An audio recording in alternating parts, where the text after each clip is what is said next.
I want to tell you about the afternoon 200 people were watching Simone Alcott walk across a stage in Nashville, Tennessee, and her mother was watching me.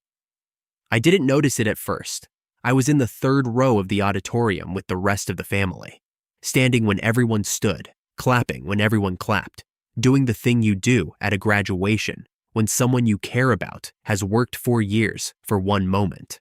And then somewhere between the applause and the processional music, the woman sitting one seat to my left pressed a small folded piece of paper into my hand, closed my fingers around it without a word, and turned back toward the stage like nothing had happened. I looked down at my closed fist. Then I looked at Patricia Alcott, who was watching her daughter with an expression that told me nothing at all about what she had just done. I held that piece of paper for the rest of the ceremony without opening it. Before I tell you what was inside it, if you've ever been handed something that you already sensed was going to change the way you understood everything that came before it, leave a like. Because that is the most accurate way I know how to describe the next 20 minutes of that graduation.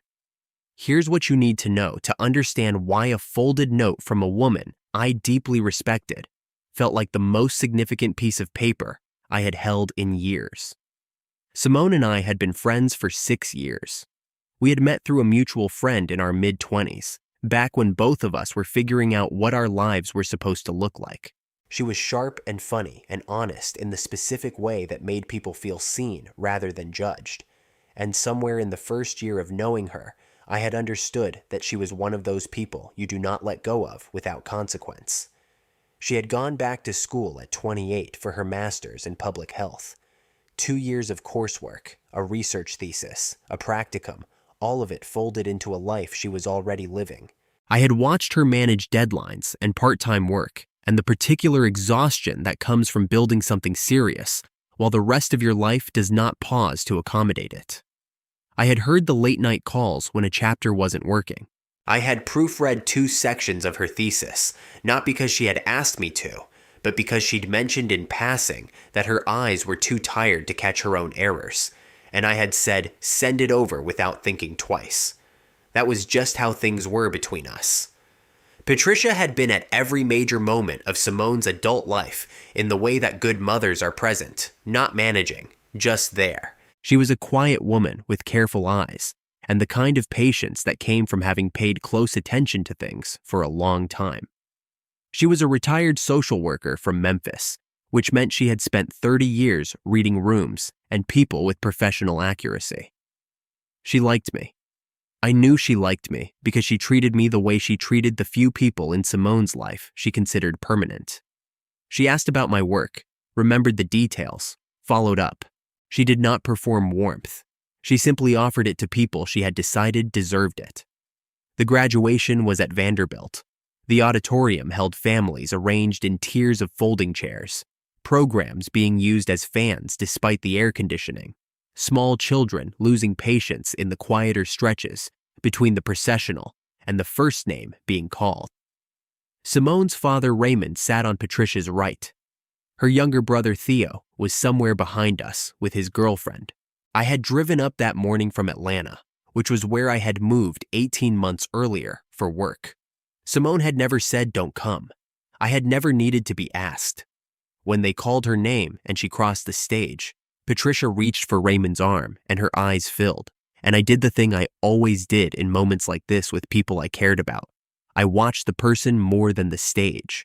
I watched Patricia's face do the thing a parent's face does when something they spent years hoping for finally happens in front of them. That was when I noticed she was watching me. Not the stage. Me. For 1 second before she looked back at Simone, she looked at me with an expression I did not have a clear name for in that moment. Something knowing and deliberate and a little sad around the edges, in a way that did not match the occasion. Then Simone raised her hand toward the crowd from the stage, and the whole row stood up, and I stood with them, and the moment passed. Patricia slipped the note into my hand about 4 minutes later. I held it through the rest of the ceremony, through the closing remarks and the recessional and the shuffling toward the exits, through the lobby where the air smelled like coffee from the welcome table and everyone moved in the slow, cheerful current of people who had nowhere urgent to be. I held it until the family had moved outside into the May afternoon, and Simone appeared through the main doors in her cap and gown, and Theo grabbed her into a hug that knocked the cap sideways and made her laugh. I watched her laugh. I noticed the way I had been noticing things about Simone for longer than I had been fully honest with myself about, that she looked for my face in the small crowd of people who had come for her. She found it, and her expression did the thing it did sometimes, settled, like a room when someone finally opens a window. "Hey," she said when she reached me. "Hey," I said. "Congratulations." She adjusted her cap. "You drove 4 hours. It's a graduation. It's a Saturday. I know what day it is." She gave me the look she used when she was deciding whether to push on something. Then she let it go and turned toward her mother. Patricia hugged her for a long time, saying something quiet near her ear that no one else could hear. I stepped back and finally opened the note. Patricia's handwriting was small and precise, the kind that belongs to people who were taught to write carefully and never lost the habit. The note was 4 sentences. I read them once, then read them again, and the afternoon went very quiet around me in the way that afternoons do when something inside you rearranges. She had written, "I have watched you show up for my daughter for 6 years without asking for anything in return. I have watched her look for you in every room. I am asking as her mother, not because she asked me to, but because someone should say it before more time passes. Tell her." Before you both miss it. 4 sentences. The kind of thing that takes 30 seconds to read and considerably longer to know what to do with. I folded the paper back along its original crease and put it in my jacket pocket. Raymond was taking a photo of Simone and Theo with his phone. Patricia was standing a few feet away, facing the family, but I knew without looking that she knew I had read it. I had a conversation with myself that was fast and not particularly kind to me. The fast version went like this. I had been showing up for Simone for 6 years. I had driven 4 hours that morning because it was her graduation and I wanted to be there. I knew how she took her coffee, how she sounded when a week had been hard versus when it had been the other kind of hard, which of her friends she trusted completely and which ones she managed carefully. I had read her thesis at 11:30 on a Tuesday night because she'd mentioned tired eyes, and I had said send it over without thinking twice. I had not thought twice because it was Simone, and with Simone I did not calculate. And I had been calling all of that friendship. Not because it wasn't friendship, it was. It was the best kind. But Patricia Alcott had spent 30 years as a social worker, reading the true shape of things underneath the names people gave them. And she had just handed me 4 sentences that said the name I had been using was not the whole story. I looked across the small gathering to where Simone was laughing at something Theo's girlfriend had said, cap still crooked, gown catching the afternoon light. She looked the way she always looked at the end of something she had worked hard for, a little relieved, a little disbelieving, like she was still waiting for someone to tell her it was real. Before you decide what you think I should have done next, I want to ask you something. Have you ever been so careful not to ruin something good that you almost let it stay smaller than it was meant to be? Comment yes or no, because that was the thing I had been doing for 6 years, and Patricia Alcott had just named it with 4 sentences on a folded piece of paper. The family went to dinner afterward at a place Simone had chosen months in advance, a restaurant on Lower Broadway that did Southern food properly and had a back room quiet enough for a real conversation. Round table, good light, the easy noise of a family that knew how to be together. Raymond told a story about Simone's first semester that required a lot of hand gestures. Theo argued with his girlfriend about something trivial in the affectionate way of 2 people who were not actually arguing. Simone ate slowly, which she only did when she was genuinely relaxed. Patricia sat across from me and said almost nothing for most of dinner. She did not need to. She had already said what she needed to say. Near the end of the meal, while Raymond was telling another story, Simone leaned slightly toward me and said quietly, "My mother keeps looking at you like you did something." I looked at my plate. She's being Patricia. Simone considered that. Patricia is never just being Patricia. She tilted her head. What did she say to you? I looked at her. The candlelight from the table centerpiece made everything look warmer than the world usually did.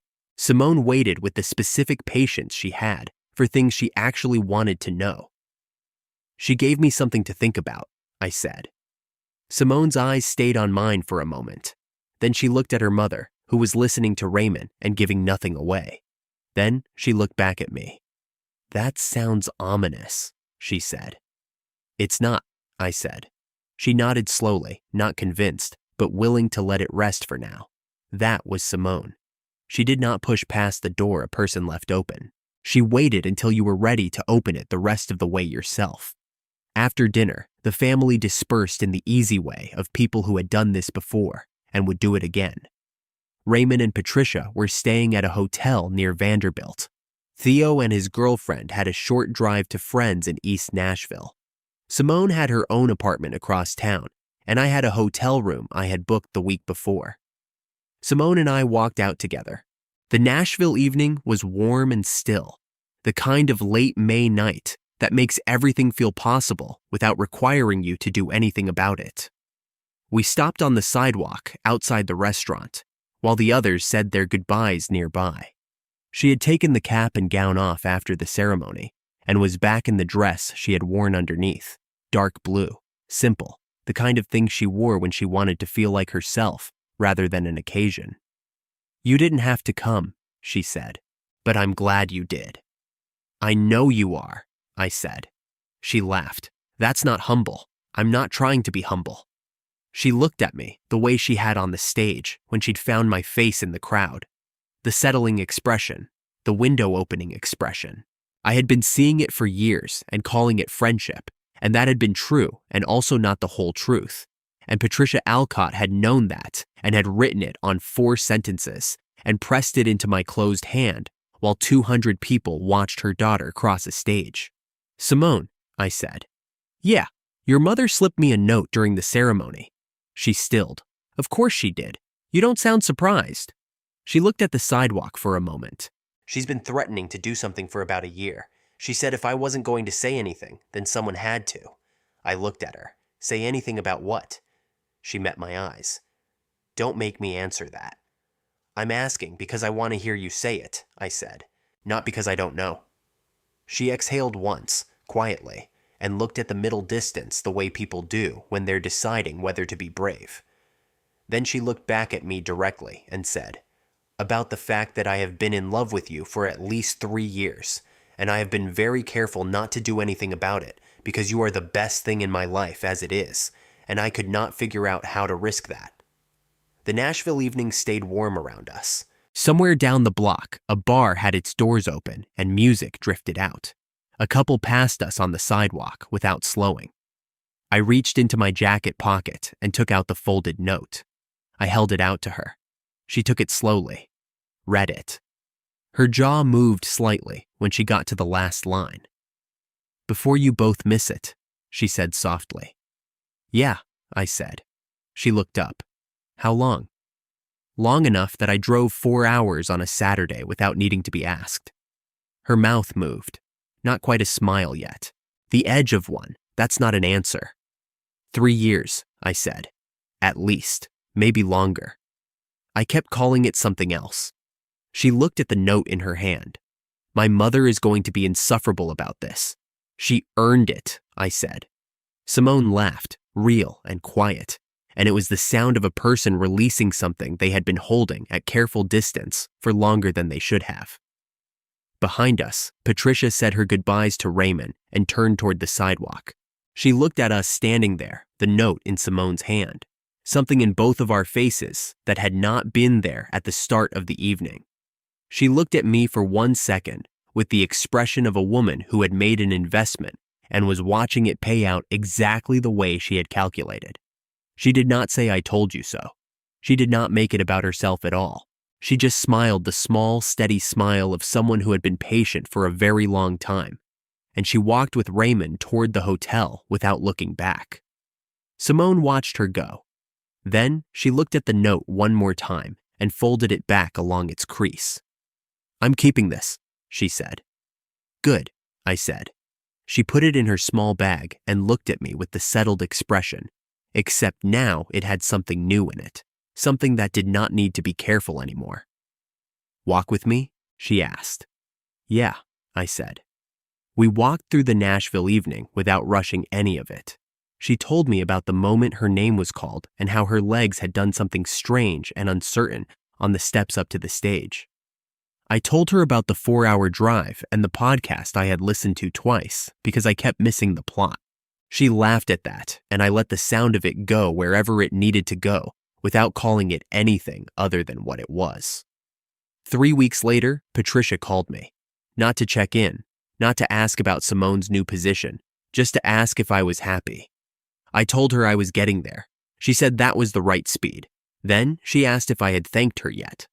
I told her the note was still folded in Simone's bag on the kitchen counter of an apartment I had been spending a lot of time in, and I was fairly sure that was thanks enough. She laughed, warm and unhurried, and said, "Good."